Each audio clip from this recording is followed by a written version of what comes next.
hanya dengan Rp15.000 per bulan, Anda telah turut berpartisipasi dalam menyebarkan dakwah bersama Tarbiyah Sunnah.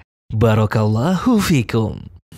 Bismillahirrahmanirrahim. Assalamualaikum warahmatullahi wabarakatuh.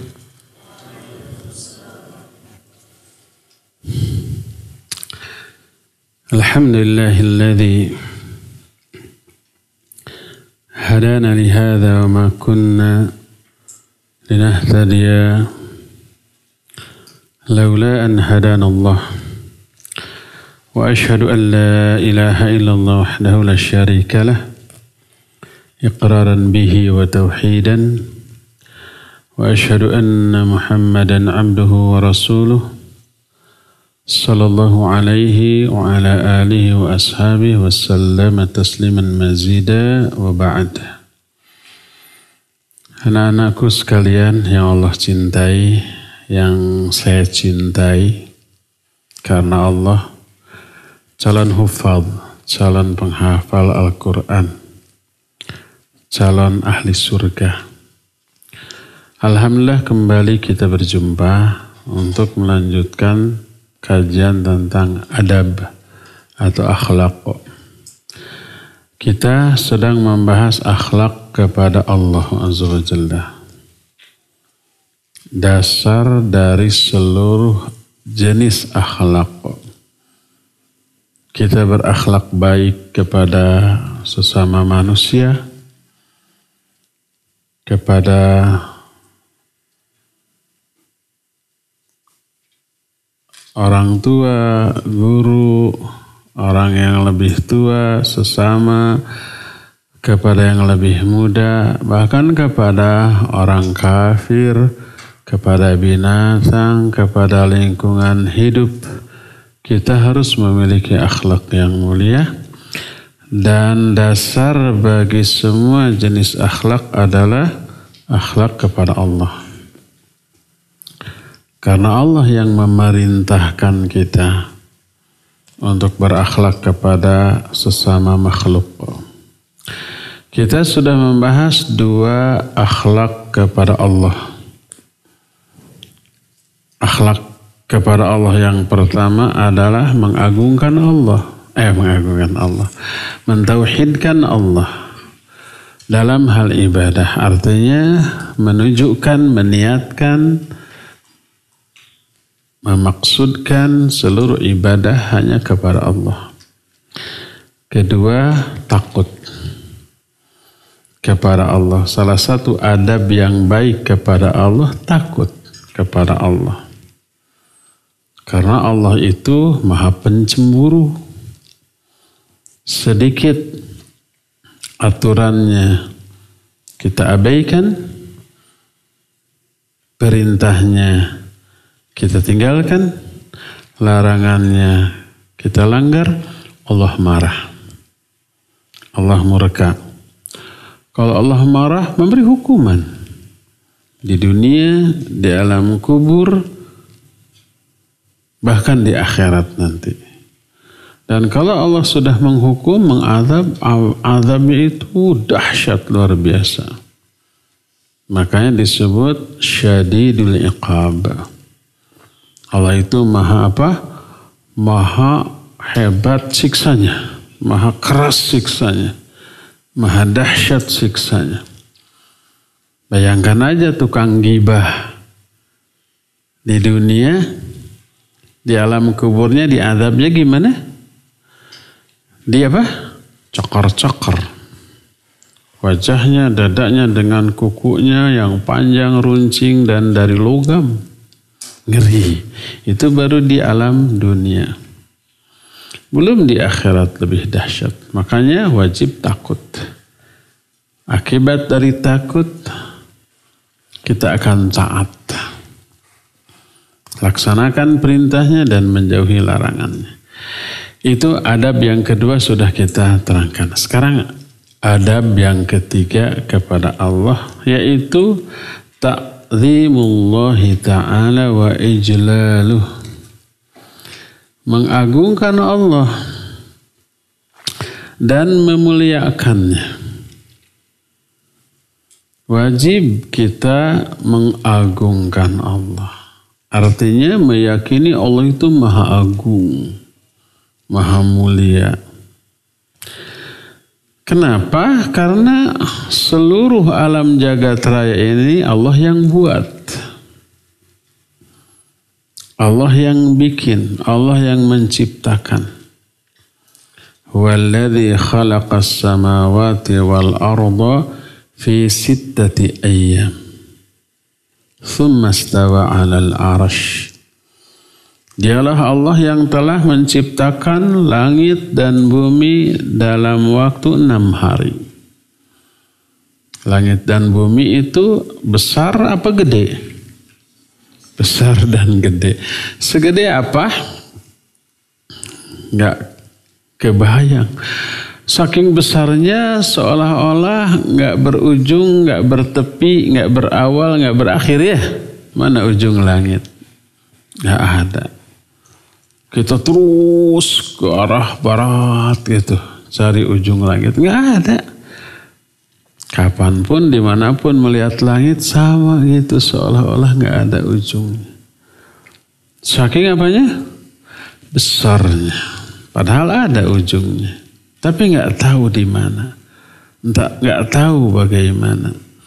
Tapi besar dan kompleks. Kompleks itu apa ya? Ruwet. Tahu nggak langit terbuat dari apa? Nggak tahu. Tahu nggak bumi terbuat dari apa? Tahu? Apa? Tanah, iya. Yang kita injak, ada tanah, ada batu, ada pasir, ada air, ada mungkin di dalamnya ada larva api gitu ya. Tapi langit dari apa? Gak bisa disentuh. Saking jauhnya, tingginya. Jadi manusia gak bisa menjangkau langit, jangankan langit, bulan aja enggak. Ada manusia yang pernah ke bulan? Katanya ada. Percaya nggak? Banyak yang nggak percaya. Banyak yang menganggap itu bohong. Tapi anggaplah ada 1-2. Nggak bisa ngapa-ngapain di sana. Nggak ada air, nggak ada tumbuhan, makanan, nggak ada kehidupan, nggak ada oksigen, nggak ada udara, dan seterusnya. Lemah. Kesannya juga harus pakai pakaian yang wah. Katanya kalau itu benar. Nah, apalagi lebih dari bulan, bintang, matahari. Kita nggak bisa menjangkau. Tapi bagi Allah itu mudah dan menciptakannya wa ma massana min lughub. Kami, kata Allah, ketika menciptakan langit dan bumi, nggak lelah sedikit pun, nggak capek, nggak pegal. Kalau kita manusia bikin bangunan rumah, tanya tuh ke si emang tukang bangunan yang sedang membangun pondok kita ini, capek nggak? Capek, kepanasan, pegal, lelah itu ya. Tapi kenapa mau? Nggak dibayar. Manusia mah capek sedikit. Saya tuh pernah ke si emang yang lagi ngaragaji kayu. Mang, saya ngaragaji. Ini sok atuh. Kayunya mungkin sebesar begini. Dipotong. Cangkul. Pegel. Gak selesai. Keringetan. Si emang lebih kecil dari saya. Saya lebih gede, lebih berotot. Kalau panco, si Mang kalah sama saya. Si Mang mas santai, srek. Nggak sampai semenit atau beberapa detik patah, potong. Sama saya tiba bergeg, tahu tiba bergeg? Tiba bergeg gitu. Barija nggak selesai. Nyerah baru setengahnya juga. Lelah. Baru motong kayu sama gergaji.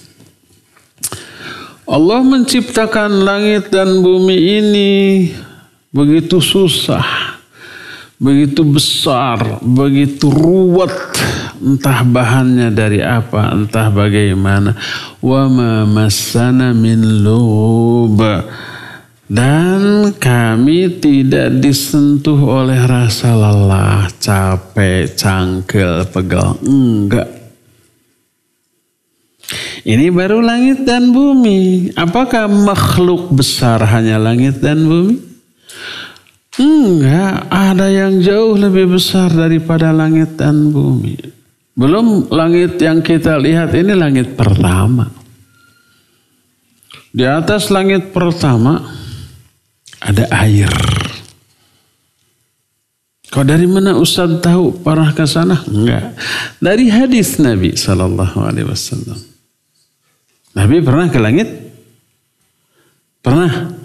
Pernah dalam peristiwa apa? Mi'raj. Mi'raj perjalanan Nabi dari mana ke mana? Masjid Al-Aqsa ke Sidratul Muntaha di langit ke-7. Kalau Isra dari Makkah ke, bukan ke Madinah, ke Palestina. Masjidil Aqsa di Palestina. Kalian pernah ke Masjidil Aqsa? Pernah ke Mekah? Semoga nanti ke sana untuk haji semua yang ada di sini.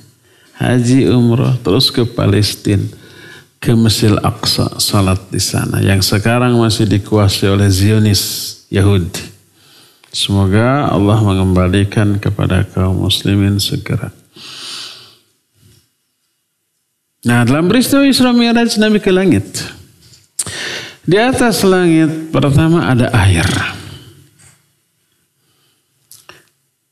Sebanyak apa air? Air ini kedalamannya sejauh jarak langit dan bumi. Di atas air itu ada langit kedua. Ketebalan langit kedua, tebalnya nih sama dengan langit pertama. Ketebalan langit pertama sejauh jarak langit dan bumi. Tebal ya? Iya. Langit dan bumi aja nggak tahu jaraknya berapa. Ketebalan langit pertama segitu, di atas langit pertama ada air, kedalaman air juga segitu, sejauh jarak langit dan bumi. Di atas air ada langit kedua, tebalnya langit kedua juga segitu. Di atas langit kedua ada air lagi, terus sampai langit ketiga ada air lagi, di atas air ada langit keempat, di atas langit keempat ada air terus sampai langit ketujuh. Di atas langit ketujuh ada kursi Allah.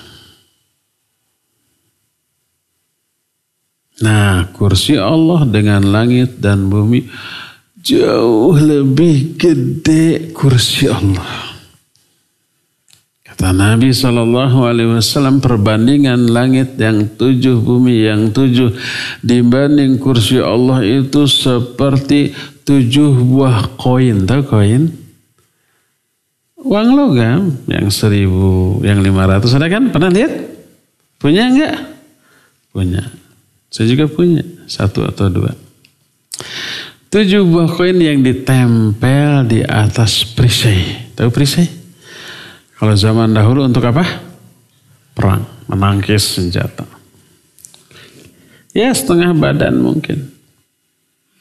Itu 7 langit dan bumi. Ibarat 7 koin di atas sebuah perisai. Lebih gede kursi. Di atas kursi Allah ada air lagi. Di atas air ada arsy Allah. Arsy itu paling besar. Paling tinggi. Perbandingan kursi Allah dibanding arsy Allah ibarat sebuah koin yang dilempar di tengah padang pasir yang luas. Kursinya aja gede banget. Apalagi arsy Allah. Di dalam ayat kursi. Ayat kursi surah apa? Al-Baqarah ayat 255. Wasi'a kursiyuhus samawati wal arda. Kursi Allah meliputi langit dan bumi. Lebih besar daripada langit dan bumi. Wala ya'uduhu hifdhuhuma. Dan memelihara semuanya itu tidak merepotkan Allah. Tidak berat bagi Allah memelihara kursi langit dan bumi semuanya. Jadi di atas kursi ada air, di atas air itu ada arsy. Di atas arsy tidak ada makhluk lain. Arsy itu makhluk terbesar dan tertinggi. Di atas seluruh makhluk lainnya. Di atas arsy tidak ada makhluk lain. Di atas arsy hanya ada Allah istiwa di sana. Tapi tidak menempel di arsy. Karena Allah tidak membutuhkan apapun dari alam ini. Ar-Rahmanu 'alal arsy istawa. Allah istiwa, tegak di atas arsy. Nempel? Enggak. Ba'inun min khalqih. Butuh arsy? Enggak butuh arsy. Wallahu ghaniyun 'anil 'alamin. Allah itu ghani. Ghani itu enggak butuh apapun dari alam ini. Alam ini yang butuh kepada Allah. Nah, seluruh kerajaan langit dan bumi berada dalam genggaman tangan Allah. Alam semesta ini besar apa badag? Besar dan badag. Digenggam di tangan Allah. Allah berfirman dalam Al-Quranul Karim, dalam surah yang mayoritas di antara kalian mestinya sudah hafal. Allah berfirman, coba lanjutkan. Tabarakalladzi biyadihil mulku wa huwa ala kulli syai'in qadir. Tabarakalladzi, maha barakah Allah yang biyadihil mulk. Di tangannya lah seluruh kerajaan. Surah apa namanya? Surah Al-Mulk. Al-Mulk itu artinya kerajaan. Ayat yang pertama. Tabarakalladzi biyadihil mulk. Maha barakah Allah yang di seluruh kerajaan alam jagat raya ini berada dalam genggaman tangan Allah, wa huwa ala kulli syai'in qadir, dan Allah maha kuasa atas segala sesuatu. Nah, setelah semua alam jagat raya yang kompleks, yang ruwet, yang besar, yang dahsyat ini diciptakan oleh Allah, diatur secara detail dan rinci tanpa ada kesalahan. Baik yang paling besar ataupun yang paling kecil, yang saking kecilnya oleh kita nggak kelihatan. Alam jagat raya ini dibanding kita kecil apa besar dibanding bumi ini? Kecil, lebih kecil daripada semut tuh. Daripada semut di tangan kita. Kalau semut di tangan kita gede dibanding semut ya. Semut ini mati pejet itu ya. Kecil. Tapi kita dibanding bumi yang kita injak lebih kecil daripada semut dibanding kita, ya enggak? Nah, kita ini kecil. Di dalam tubuh kita, ambil saja mata kita. Mata kita dibanding seluruh tubuh kita. Mata kita yang satu aja, satu jangan dua. Kecil apa besar ini mata? Kecil. Di dalam mata kita itu ada bagian-bagian yang jauh lebih kecil. Ada retina mata. Tahu retina ya? Kepala mata. Di dalam retina itu ada syaraf-syaraf. Di dalam syaraf ada segala macam detail yang kita nggak bisa lihat. Itu diatur semuanya oleh Allah. Aturannya itu sampai sedetil itu, serinci itu, sekecil itu. Satu mata, kita ada dua mata. Makhluk ada berapa triliun. Tidak hanya manusia. Manusia aja sekarang di alam dunia ada berapa miliar ya. Belum binatang-binatang. Jenisnya lebih banyak dari kita. Jumlahnya lebih banyak dari kita. Tak terhitung. Matanya dan isi dalamannya Allah atur rinci. Tanpa ada kesalahan. Makhluk yang Allah harus atur itu gak terhitung saking banyaknya. Yang besar seperti planet, langit, bumi. Yang kecil seperti virus atau amuba atau kuman. Saking kecilnya kita gak bisa lihat kan. Di sini ada virus? Ada. Kita gak bisa lihat. Mana? Gak tahu. Di sini ada kuman? Ada. Mana? Gak tahu. Saking kecilnya. Jangan dikira ini teh bersih loh. Udara ini mungkin ada kuman banyak. Ada banyak bakteri. Ada banyak virus. Corona di sini ada? Mungkin ada. Tapi kenapa kita nggak kena, nggak sakit? Mungkin kena. Kenapa nggak sakit? Mungkin imun kita kuat. Mungkin kekebalan tubuh kita kuat. Apalagi kita sudah divaksin. Kalian semua sudah divaksin? Ada yang belum? Nanti divaksin yang belum. 1 orang. Jangan takut jarum suntik. Jangan. Ya. Waktu kalian disuntik terasa enggak? Enggak ya. Ya kerasa dikit lah dengan digigit semut juga sakit digigit semut. Sekarang bari ngobrol sama si penyuntik. Nah. Cek saya kan beberapa 3 pekan yang lalu disuntik. Sambil diajak ngobrol, dari mana Pak? Waktu jajar. Sokatu suntik, udah Pak tadi. Udah disuntik, udah gak kerasa. Masih sakit kayaknya digigit semut. Jangan takut. Nah itu membangun sistem kekebalan tubuh lebih kuat. Jadi kalau kita kena corona, gak akan parah. Gak akan seperti awal-awal. Kalau awal-awal kan banyak yang mati ya. Sekarang kan banyak yang kena tapi sehat lagi. Mungkin ada yang kena cuma batuk, pilek sedikit sehari 2 hari.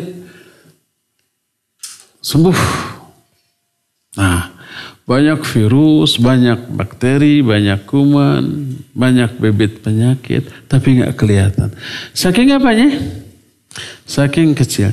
Di dalam tubuh bakteri itu sendiri ada banyak bagian-bagian yang lebih kecil. Oleh Allah itu diatur. Yang paling kecil oleh Allah diatur, sampai yang paling besar oleh Allah diatur. Jadi betapa dahsyatnya, agungnya Allah Subhanahu wa ta'ala.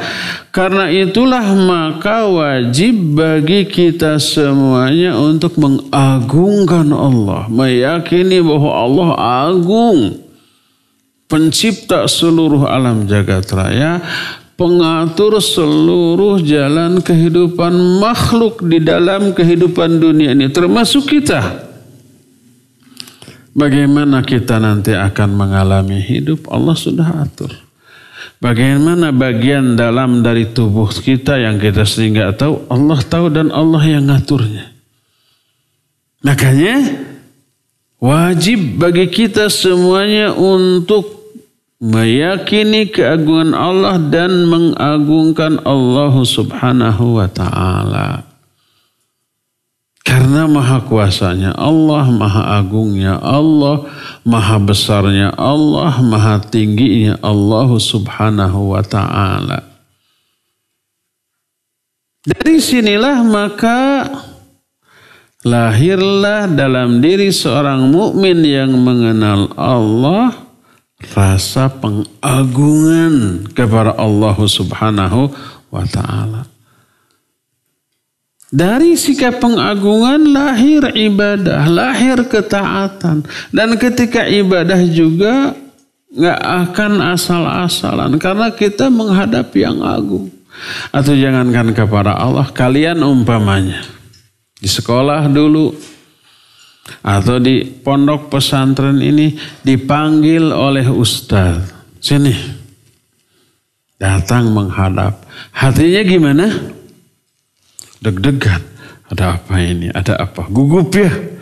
Gelisah tuh. Sampai di hadapan ustaz. Apalagi ustaznya bukan galak. Tegas. Serius.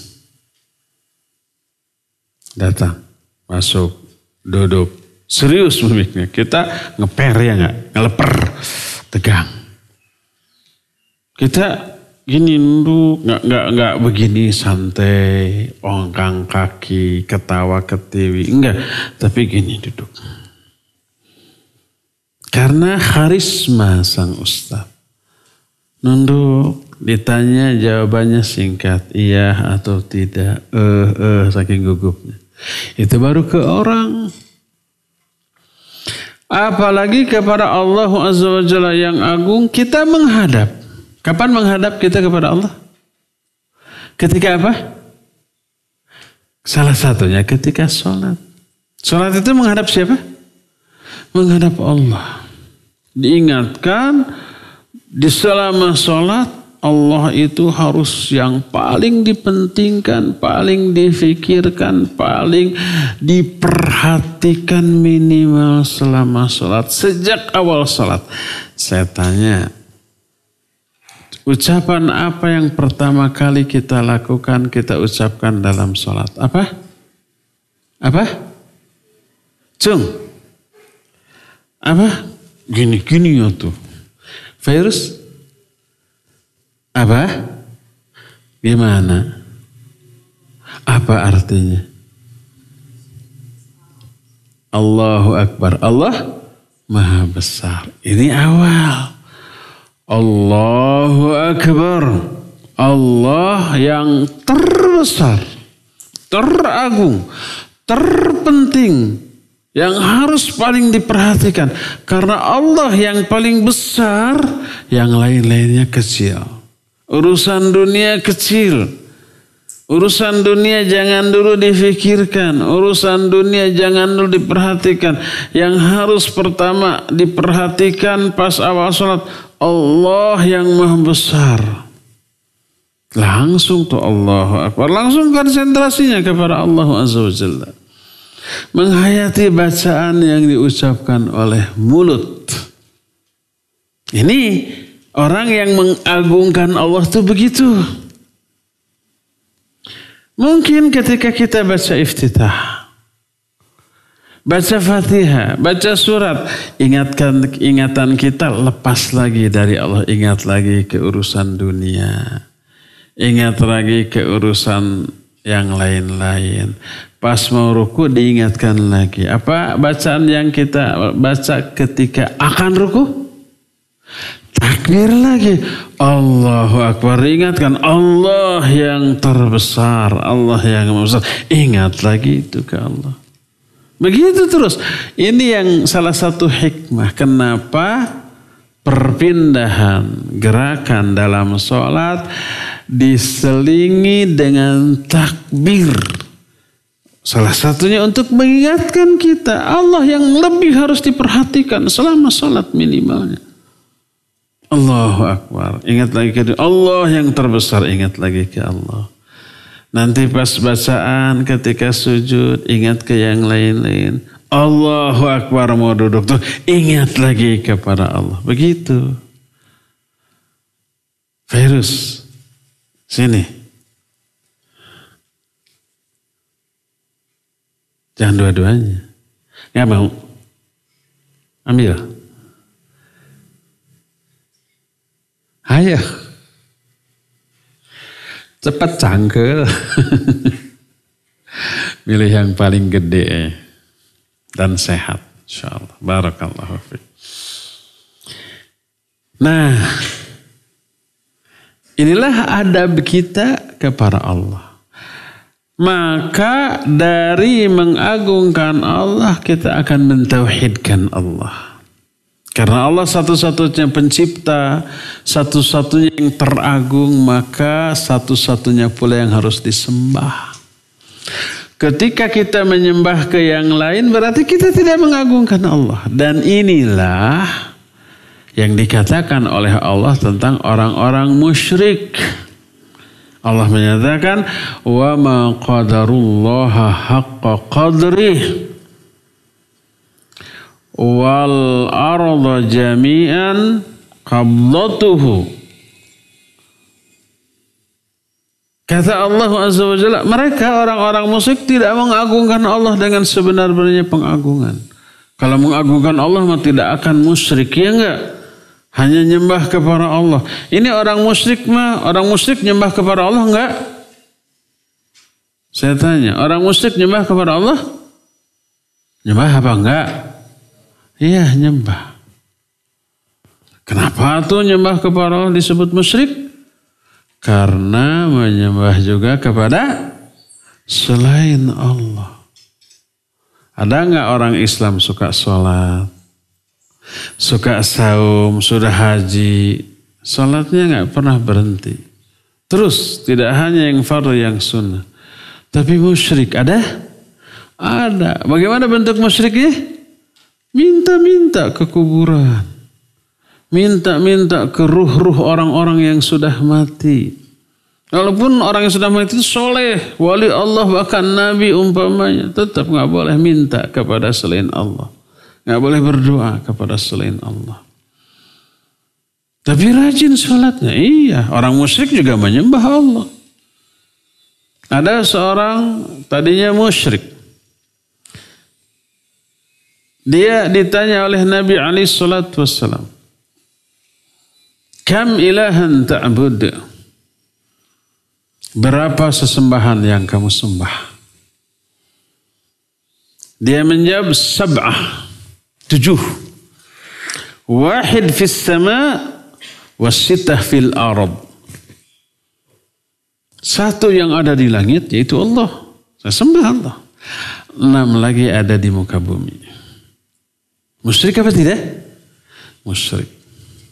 Kan menyembah Allah. Iya. Musyrik itu bukan tidak menyembah Allah. Musyrik itu menyembah Allah tapi juga menyembah yang lainnya. Ditanya lagi, ilah yang mana, sesembahan yang mana yang paling kamu takuti bila kamu durhaka kepadanya dan paling kamu harapkan bila kamu berharap. Ilah yang mana? Di antara yang 7 tadi. Dia menjawab alladzi fis sama, ilah yang ada di langit. Lalu Nabi menyatakan u'budhu wahdah watruk ma siwah. Kalau begitu sembah dia saja, tinggalkan yang 6 yang lainnya yang di muka bumi. Akhirnya orang ini masuk Islam. Mengucapkan 2 kalimat syahadat asyhadu an la ilaha illallah wa asyhadu anna Muhammadar Rasulullah. Udah begitu. Jadi aja dia bertauhid. Tauhid lawan dari syirik. Orang yang melakukan perbuatan syirik disebut musyrik. Orang yang bertauhid disebut muwahhid. Muwahhid itu orang yang bertauhid. Bertauhid itu orang yang menyembah hanya kepada Allah, mengesahkan Allah. Tauhid itu artinya mengesahkan Allah dalam hal ibadah. Jadi adab yang harus kita miliki kepada Allah salah satunya adalah mengagungkan Allah. Karena Allah realisasinya, kenyataannya betul, realitasnya Allah agung. Sangat besar, sangat mulia. Maka wajib untuk diagungkan dengan pengagungan yang tidak boleh diberikan kepada makhluk. Hanya kepada Allah. Dari pengagungan kepada Allah ini lahir beberapa buah yang bagus. Apa buahnya? Pertama, lahir tauhid. Karena Allah satu-satunya yang diagungkan, berarti Allah pula satu-satunya yang harus diibadahi. Harus disembah. Ini tauhid. Yang pertama, buah dari mengagungkan Allah adalah pertama tauhid. Kedua, al-mubadarah ila ta'ah wa amalil khair. Buah kedua dari mengagungkan kepada Allah adalah bersegera dalam melakukan ketaatan dan amal-amal kebaikan. Kalian umpamanya ada orang yang paling disegani, segan, karismatik dia. Lalu orang itu memerintahkan, memanggil, sini, kita akan gimana? Oh, akan buru-buru. Coba umpamanya di kelas, di sekolah. Kalian dulu pernah sekolah SD atau SMP atau SMA. Dipanggil oleh guru killer, tahu killer? Galak umpamanya. Killer itu ini pembunuh. Dan biasanya ucapan itu ditujukan kepada guru yang galak, gampang marah, gampang menghukum gitu. Manggil kita, kita buru-buru kan. Virus ini, siang manggil ini orang yang galak, langsung atau lari. Ya Pak, ada apa gitu kan. Apalagi dipanggil oleh kepala sekolah. Kamu dipanggil kepala sekolah, langsung tuh. Nggak dinanti-nanti. Itu baru sama orang loh. Apalagi sama Allah. Orang beriman dipanggil sama Allah, diperintah oleh Allah, pasti akan segera melakukan apa yang diperintahkan. Karena Allah adalah yang paling kita agungkan dalam hidup. Jadi buah dari mengagungkan Allah adalah bersegera dalam melakukan ketaatan dan amal soleh. Ini yang kedua. Ketiga,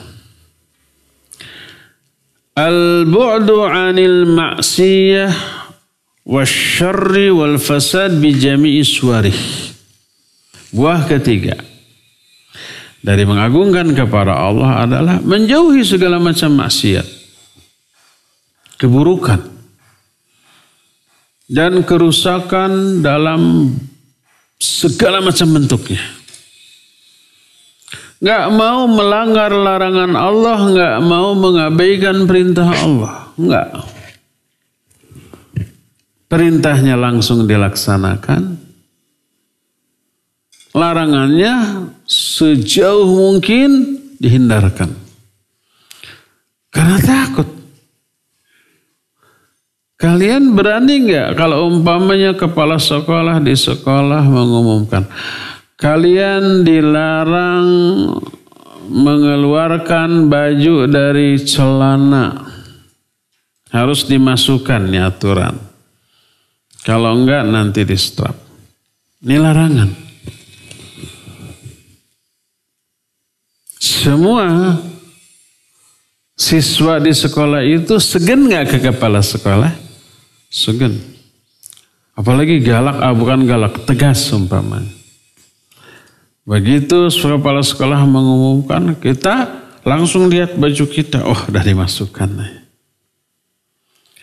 Berani nggak pas kepala sekolah nongkrong di depan kantornya kita lewat? Sebelum kita lewat, kita ngapain? Itu ada kepala sekolah. Kita ngapain? Meriksa dulu ya nggak?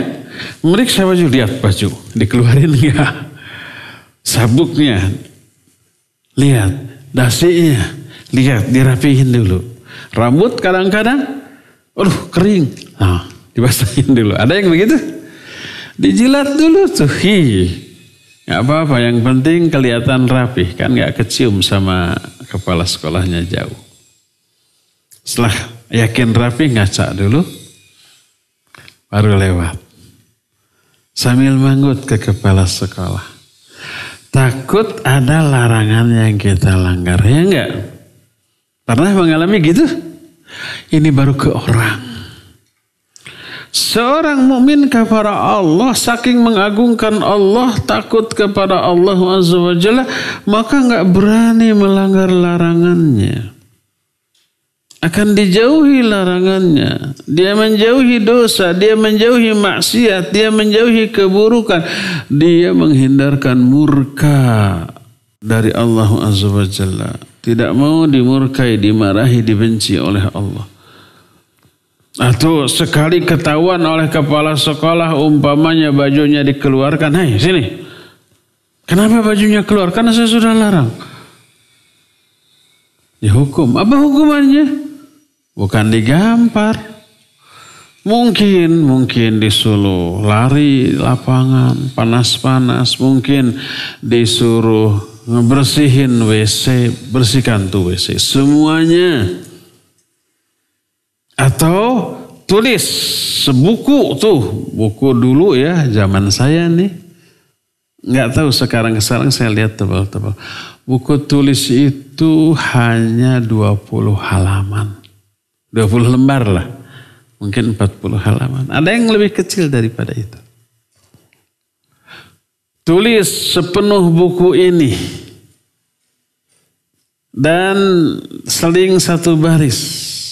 Saya berjanji tidak akan melanggar lagi peraturan di sekolah ini. Terus gitu kan? Ada yang beristilah begitu? Ada. Dulu waktu SMA nih. Waktu SMA. Pelajaran fisika. Guru fisika menyatakan besok ada pelajaran fisika, kalian hafalkan beberapa rumusan fisika. Saya hafalkan. Besoknya ditanya, bagaimana hukum Newton? Lupa lagi. Saya latihan menyelesaikan soal. Ternyata ditanya hukum Newton. Aduh, lupa lagi, nggak kehafal. Kamu tulis di sepenuh buku ini hukum Newton. Besok harus selesai, antar ke saya, setorkan ke saya. Aduh, atau pulang tengah kudu aja terus. Sampai malam, sampai cangkul. Ngantuk terus. Sebab kalau besok disetorkan tidak selesai, hukumnya bisa nambah. Tapi apa yang terjadi? Yang terjadi saya jadi hafal. Karena ratusan kali atau berapa ribu kali ditulis ya. Jadi hafal. Besoknya dihafal sudah Pak. Sudah hafal kamu? Coba. Apa hukumnya? Ya bagus. Sudah selesai lulus. Nah sejak saat itu gak berani lagi. Kalau guru menyatakan besok akan langsung takut kena hukuman lagi. Walaupun hukumannya mendidik. Tapi capek. Menyita banyak waktu. Kan yang lain-lainnya juga harus dihafal ya. Akhirnya kapok. Ini baru hukuman orang. Allah kalau sudah murka karena dilanggar larangannya, hukumannya lebih dahsyat. Di dunia bisa dikasih berbagai macam kesulitan hidup, kesengsaraan, penderitaan, musibah, penyakit, macam-macam tuh membuat kita menderita. Di dunia, belum di alam kubur, belum lagi di akhirat. Jadi yang ketiga, buah dari mengagungkan Allah yang ketiga adalah menjauhi maksiat.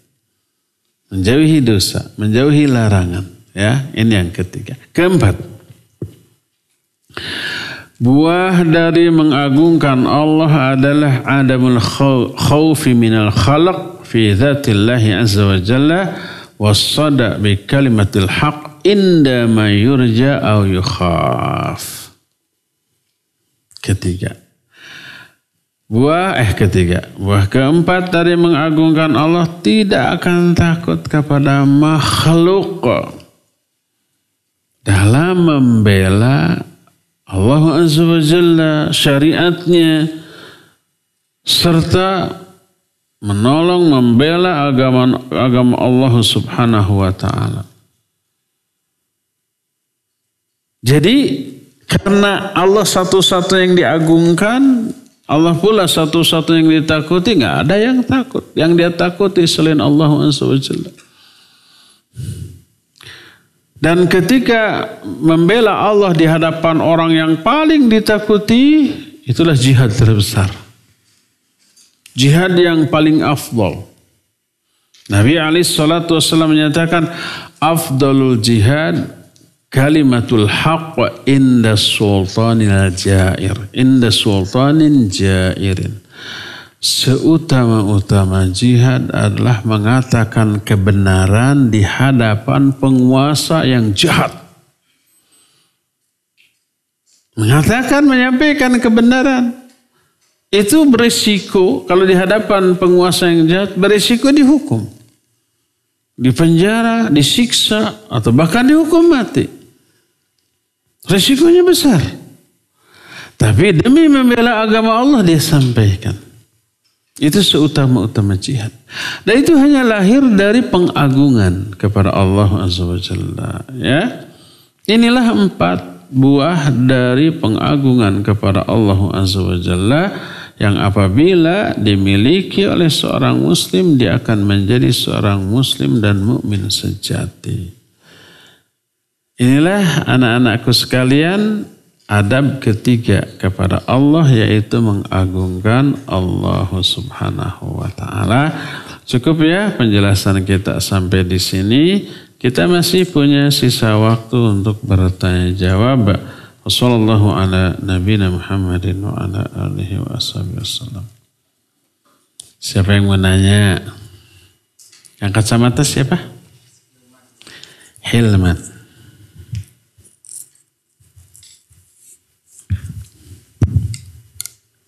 Nama saya Hilman dari Cihamplas. Saya ingin bertanya. Mohon maaf keluar dari pembahasan, Ustaz. Dalam Al-Quran, Allah selalu menyebut dirinya dengan kata kami. Padahal Allah itu yang Maha Esa. Sedangkan kata kami itu biasanya digunakan untuk objek yang jamak. Mohon penjelasannya, Ustaz. Hilman dari Cihamplas. Cihamplas Cililin apa Bandung? Palihdinya teh Palih Bandung apa? Cihamplas Cililin. Iya, Hilman dari Cihamplas. Di Bandung juga ada Cihamplas. Itu markasnya jin. Ada yang pernah ke Cihamplas di Bandung? Markas jin. Jeans, celana. Bukan jin makhluk gaib. Di Cihamplas ada jeans. Ada di pasar. Pertanyaannya, kenapa dalam Al-Quran Allah sering menyebut dirinya dengan kami? Nahnu narzuqukum wa iyyahum. La taqtulu awladakum khasyata imlaq. Nahnu narzuquhum.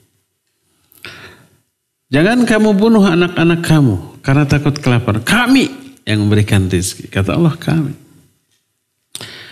Inna nahnu nazzalna dzikra wa inna lahu lahafidhun. Inna sungguhnya kami, kata Allah. Nahnu, kami nazzalna, kamilah yang menurunkan az-zikr, Al-Quran. Dan kami pula yang memeliharanya. Jadi dalam Al-Quran banyak kata-kata yang menggunakan kata kami untuk diri Allah. Padahal Allah kan tunggal, esa, satu. Kenapa menggunakan kata kami? Kalau kami kan artinya apa? Banyak. Minimal berdua. Apakah bertolak belakang? Tidak bertolak belakang. Allah tetap esa, tunggal. Adapun penggunaan kata kami, ada 2 maksud. Pertama, mu'azzim nafsah. Allah mengagungkan dirinya sendiri.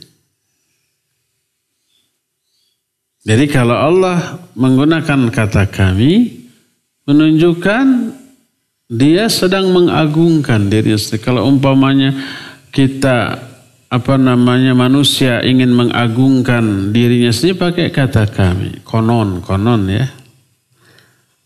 Di Inggris, pejabat Ratu Inggris menyatakan, saya berdiri di hadapan Anda tidak mengatakan I am. Tidak menyatakan saya. Umpamanya I am standing in front of you. Tidak begitu, tapi we are. Saya sedang berdiri di hadapan Anda. We are standing in front of you. Kayak begitu. Berhak karena penguasa. Dan itu tidak ada yang mempertanyakan atau memprotes. Semuanya paham. Ini sedang mengagungkan dirinya sebagai penguasa dan berhak, layak. Allah Azza wa Jalla lebih berhak daripada manusia. Karena hakikatnya Allah agung, manusia mah kecil. Ini yang pertama. Kedua, makna kedua, kalau Allah menggunakan kata-kata kami, dalam pelaksanaannya Allah melibatkan makhluk.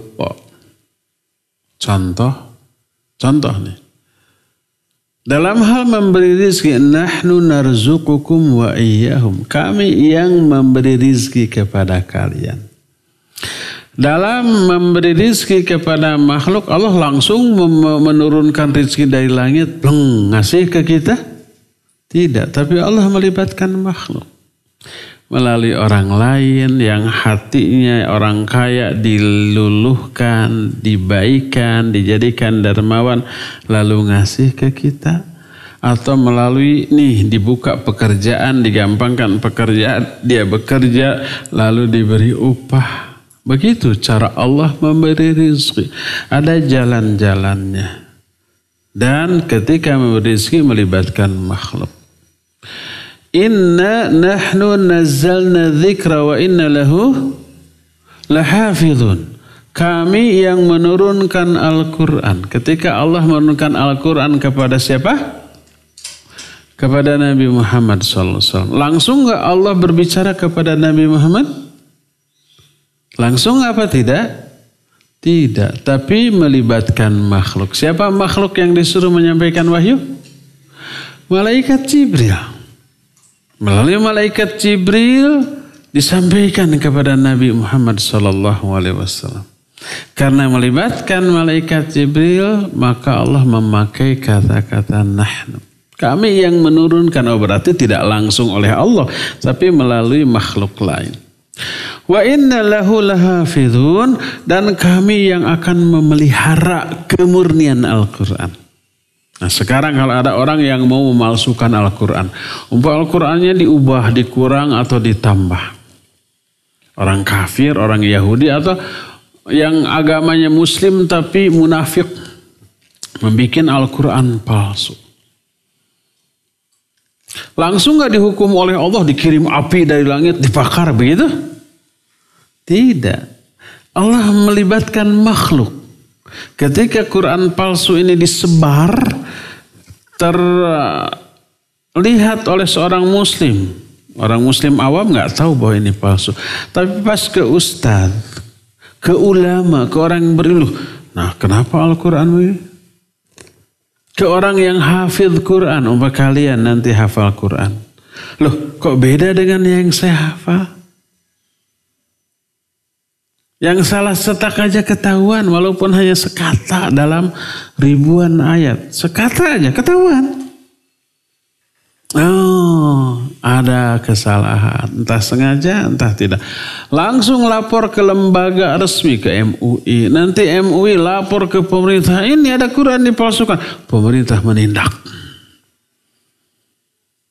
Akhirnya Quran palsu ini sudah terketahui, bakar, lenyapkan. Kalau enggak nanti bisa merubah Al-Quran. Makanya dari zaman bahula sampai nanti, sampai kiamat, Quran akan terjaga keasliannya.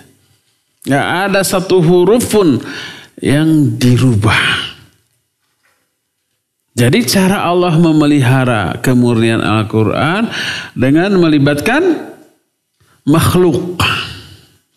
Disadarkanlah umat Islam terutama para ulamanya, ini ada Quran yang palsu. Para ulamanya bergerak melaporkan kepada pemerintah yang sah yang memiliki kekuasaan. Oleh pemerintah, wah ini gak bisa dibiarkan. Tangkap orang-orangnya. Brandel semua Quran yang sudah dicetaknya, Quran yang dipalsukan tadi. Musnahkan agar tidak menyebar lagi. Makanya setiap mushaf Al-Quran yang diedarkan wajib melalui satu lembaga yang disebut Lajnah Pentashih Mushaf Al-Quran. Lajnah itu semacam departemen, bagian, sekelompok orang yang memeriksa cetakan mushaf Al-Quran yang diedar.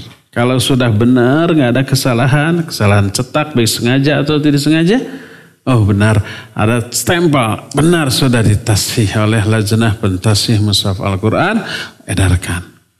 Kalau pas diperiksa, ada kesalahan, nggak boleh. Si pabriknya rugi besar, sudah dicetak banyak, nggak boleh diedarkan, rugi besar. Izinnya dicabut dan kalau ada unsur kesengajaan, si orang yang terlibat di sana ditangkap, dipidanakan, dipenjarakan. Dengan cara seperti ini amanlah kaum muslimin dari penyebaran Quran palsu. Nah, jadi kalau Allah memakai kata nahnu seperti inna nahnu nazzalna dzikra wa inna lahu lahafidun, artinya dalam pelaksanaannya Allah melibatkan makhluk. Makanya dipakai kata-kata nahnu. Itu Hilman ya, wallahu a'lam. Sini. Ini. Semua? Jangan. Jangan satu, saranggei. Jangan. Udah. Barakallahu fiik. Pinter dan kalian lebih memilih yang sehat dan enak. Entah memilih yang mahal gitu. Cung lagi. Siapa? Hafid.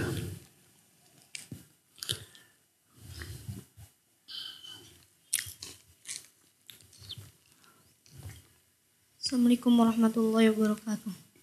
Waalaikumsalam warahmatullahi wabarakatuh. Nama Ana Muhammad Hafiz dari Ciamplas. Tetangga? Dekat. Rumahnya dekat. Kenal nggak? Sekampung. Ciamplas ini atau Bandung? Cililin. Muhammad Hafiz dari Ciamplas. Silakan. Adakah dosa yang tidak akan diampuni oleh Allah? Assalamualaikum. Waalaikumsalam warahmatullahi wabarakatuh. Hafid nanya, adakah dosa yang tidak diampuni oleh Allah? Tidak ada dosa yang tidak diampuni kalau tobat. Termasuk dosa syirik, dosa kufur, apalagi bid'ah dan maksiat. Maka kalau tobat sebelum matinya pasti diampuni. Asal memenuhi syarat-syarat diterimanya tobat. Para sahabat Abu Bakar, Umar, Utsman dan yang lain-lainnya dulunya musyrik. Penyembah berhala. Tapi kemudian masuk Islam, tobat. Diampuni enggak? Diampuni. Hampir semua sahabat tadinya musyrik. Tapi kemudian masuk Islam dan tobat. Diterima tobatnya dan menjadi manusia terbaik. Padahal tadinya manusia terburuk. Jadi asal ditobati semua dosa diampuni. Dihapus, tidak akan diazab. Nah, adapun kalau dosa tidak ditobati sampai mati, maka ada satu dosa yang tidak diampuni. Itu dosa syirik.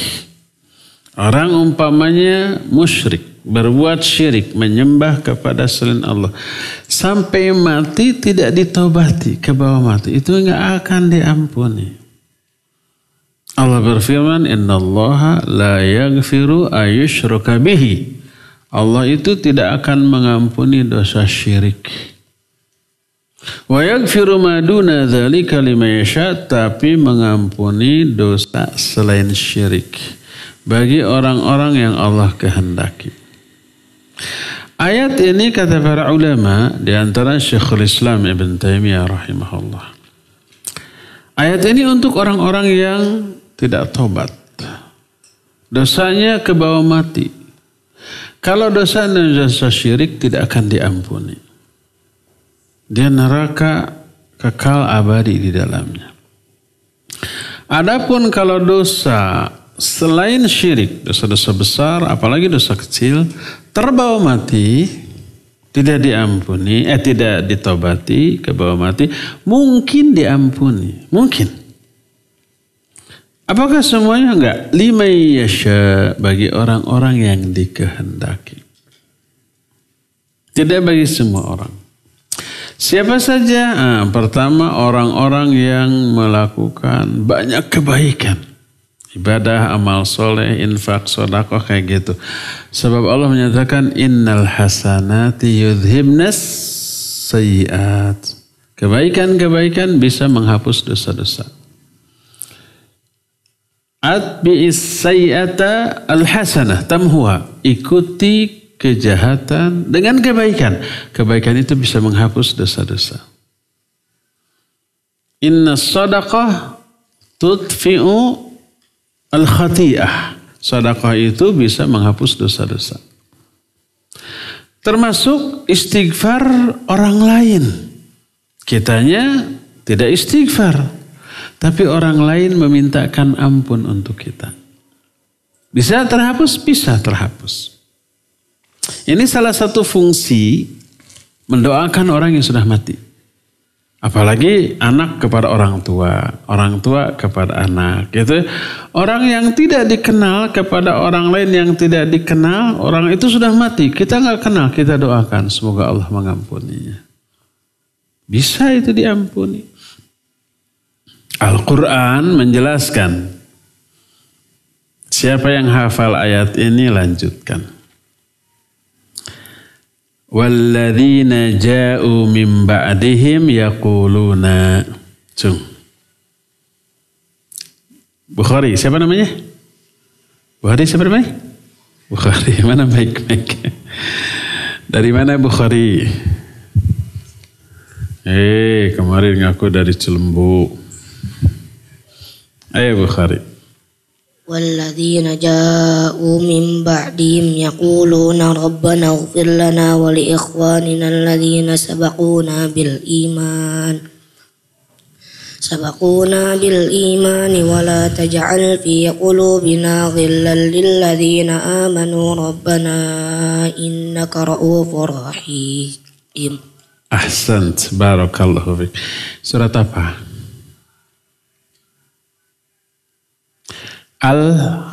Al-Hasyr. Tahu artinya? Walladzina ja'u min ba'dihim, dan orang-orang yang datang setelah mereka. Maksud setelah mereka di sini sahabat, para sahabat. Orang yang datang setelah mereka tabi'in, ya. Walladzina ja'u min ba'dihim yaqulun, mereka berdoa. Mendoakan para sahabat yang sudah mati. Nggak ada hubungan nasab. Apa doanya? Rabbana ighfir lana wa li ikhwanina alladzina sabaquna bil iman. Ya Allah, ampuni kami dan dosa saudara-saudara kami yang telah meninggalkan kami sudah mati. Mendoakan ampunan bagi orang yang sudah mati. Ini menunjukkan boleh mendoakan orang yang sudah mati dan bisa diampuni. Walaupun gak ada hubungan kekerabatan, bukan orang tua, bukan saudara, mungkin tetangga, atau mungkin kenalan, sahabat, gak ada hubungan kekerabatan. Mati lebih dulu didoakan. Iya. Kalian pernah ikut sholat jenazah? Pernah. Apakah semua jenazah yang kita sholatkan kita kenal? Tidak. Ya, banyak yang kita kenal kalau tetangga. Tapi kadang kita masuk masjid, oh ada jenazah yang mau disolatkan, kita ikut menyolatkan. Kenal nggak ke jenazahnya? Tidak. Namanya siapa? Kadang-kadang dia laki perempuan juga tidak tahu, ya. Tapi kita ikut menyolatkan. Isi doa dalam sholat jenazah meminta banyak kebaikan. Allahumma gfir lahu warhamhu wa'afihi wa'fu anhu wa akrim nuzulahu. Dan seterusnya. Ya Allah ampuni dia, maafkan dia. Dan seterusnya. Berikan rahmat kepada dia. Muliakan hidangan untuk dia di alam kubur nanti. Sampai wa adkhilhul jannah wa a'idhu min adzabin nar wa adzabil qabr. Masukkan dia ke dalam surga dan selamatkan dia dari azab neraka dan azab kubur. Apakah doanya walaupun ke orang yang gak dikenal dan sudah mati dikabul? Iya dikabul. Mengakibatkan dosa orang itu diampuni. Jadi dosa selain syirik yang tidak ditobati sampai terbawa mati, mungkin dosa itu bisa diampuni. Diampuni oleh kebaikan yang dia lakukan, oleh infak dan sedekah, termasuk oleh doa orang-orang yang masih hidup. Adapun kalau dosa syirik, walaupun didoakan, nggak akan bisa. Walaupun anaknya soleh luar biasa. Ada nggak orang musyrik mati lalu didoakan oleh Nabi lalu ditolak? Ada? Siapa? Pamannya. Siapa pamannya tuh? Abu Talib. Meninggal dalam keadaan musyrik. Pas mau disuruh syahadat, ya ammi qul la ilaha illallah kalimatan asyhadu laka biha indallah. Hai bapak, hai pamanku, ucapkan olehmu la ilaha illallah. Satu kalimat yang aku akan menjadi saksi di sisi Allah bagimu di akhirat nanti. Tapi nggak mau sampai mati dalam keadaan musyrik. Didoakan ampunan, ditolak. Allah menyatakan di dalam Al-Quran, maka nalin nabi walladzina amanu ayastaghfirul musyrikin walau kanu aba'ahum. Tidak pantas seorang nabi memintakan ampunan untuk orang-orang musyrik walaupun orang musyrik itu bapaknya sendiri. Apalagi pamannya. Jadi kalau doa musyrik tidak tobat ke bawah mati nggak diampuni dengan apapun. Adapun dosa selain musyrik bisa diampuni tapi tidak bagi semua orang. Jadi kalau orang memiliki dosa-dosa besar, kebaikannya sedikit. Terus infak sedekah nggak pernah ada pelit. Ketika hidupnya dia jahat ke banyak orang, pas matinya orang itu bukan mendoakan tapi puas. Rasain lu aman sekarang gak ada kamu. Bukan didoakan kebaikan. Entah di neraka mana tuh orang. Gak ada yang begitu kan? Nah itu mah utuh gak akan diampuni. Walaupun selain syirik. Maka kita sebagai manusia biasa pasti banyak dosa ya. Agar terus belum tentu kita sempat tobat sampai mati. Agar banyak yang mendoakan ampunan. Baiklah ke banyak orang. Nanti kita mati orang banyak nangis. Karena kita baik. Lalu mendoakan ya Allah kawan saya sahabat saya ini baik. Ya Allah ampuni dia gitu tuh. Kalau kitanya jahat ke orang syukur deh. Dia sudah mati bebas saya sekarang gak ada yang ganggu. Disyukurin itu matinya tuh. Ya enggak? Kalau kita mati mau disyukurin, mau didoakan. Ya mau didoakan lah. Jangan jahat ke orang ya. Jadi pertanyaan hafidh, semoga antum nanti menjadi hafidh ya.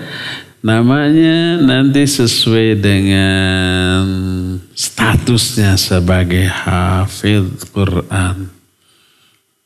Jadi dosa ada yang tidak diampuni, dosa syirik kalau tidak tobat. Tapi kalau ditobati sebelum mati walaupun syirik akan diampuni. Wallahu. Sini Hafiz. Sini, enggak mau. Dipilih. Wah, Pinter-pinter, ngambil yang tergede.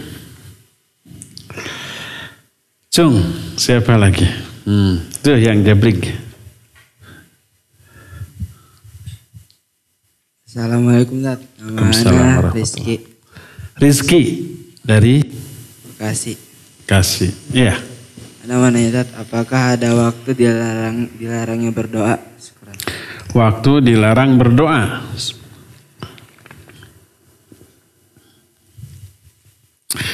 Rizky dari Bekasi. Semoga rizkinya rizki dilancarkan ya. Dan diberi barokah. Ya apa-apa banyak juga asal barokah ya. Daripada sedikit tapi tidak barokah. Mending banyak dan barokah. Pertanyaan Rizki. Ada nggak waktu yang terlarang untuk berdoa? Kalau waktu tidak ada waktu terlarang untuk berdoa. Semua waktu boleh, mau siang, mau malam, mau pagi, mau sore. Tidak ada yang terlarang. Kalau momen ada. Kapanpun waktunya, di momen itu dilarang berdoa. Pertama, ketika di WC. Karena berdoa bagian dari zikir. Dan zikir nggak boleh dilakukan di WC. Sambil ngeden kita berdoa, ya Allah. Nama saya Rizky, kemudian lancarkan rizki saya. Purusut.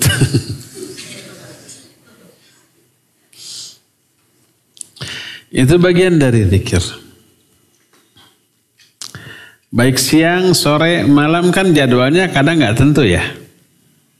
Jadi momennya bukan waktunya. Kedua, yang juga tidak boleh berdoa adalah ya ketika mendengarkan khutbah Jumat.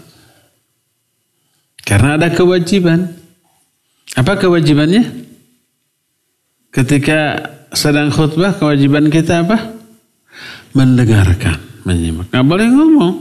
Walaupun bicara kebaikan, umpamanya ada teman ngobrol, kita suruh, kalau lagi khutbah jangan ngobrol. Dianya ngomong.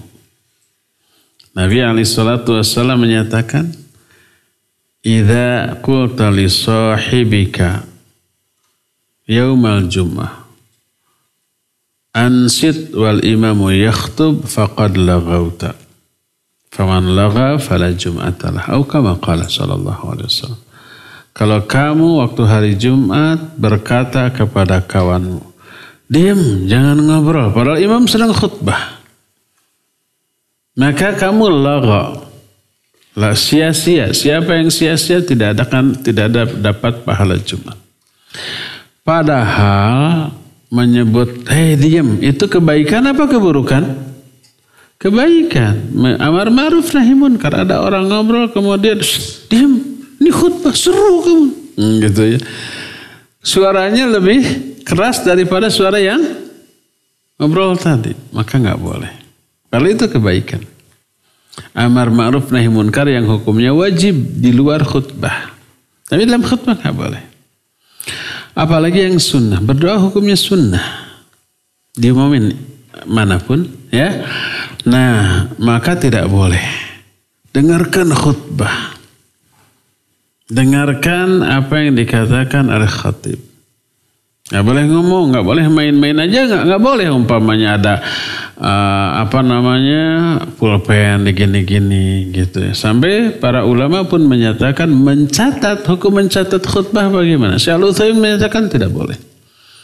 Karena ketika mencatat dia akan konsentrasi fokus kepada catatan, maka ketika mencatat omongan khatib tidak didengarkan. Sudah fokus. Nanti kalau ingin mengulang zaman Kiwarima ada. Zaman beberapa puluh tahun yang lalu ada kaset direkam. Zaman sekarang ada apa? Internet. Bisa direkam. Di YouTube, di Facebook, atau di media sosial lain. Khutbah kita di Masjid Umar ini. Dimasukkan nggak ke internet? Iya, dimasukkan. Jadi fokus mendengar, ada yang kelewat atau ada yang ini penting tapi saya tadi agak samar. Setel lagi, truk. Ya, disetel lagi. Ada ini tadi, bisa. Walhasil ketika khutbah jangan berdoa, tapi dengarkan. Nah itulah, jadi tidak ada waktu yang terlarang untuk berdoa, yang ada adalah momen yang dilarang kita berdoa di momen tersebut. Wallahu a'lam bishawab. Sini rizki, dapat rizki yang disangka-sangka. Ini lebih sehat. Udah terserah.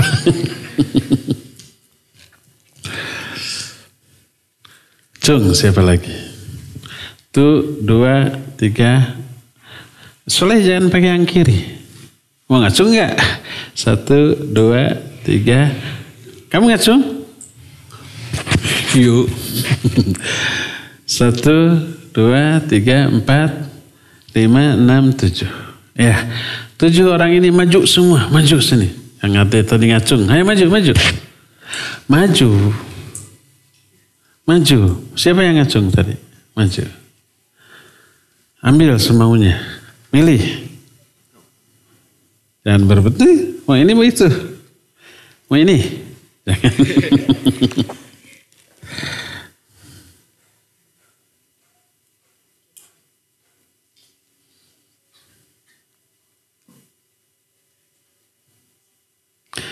Aduh, kaduhung tengacung tadinya.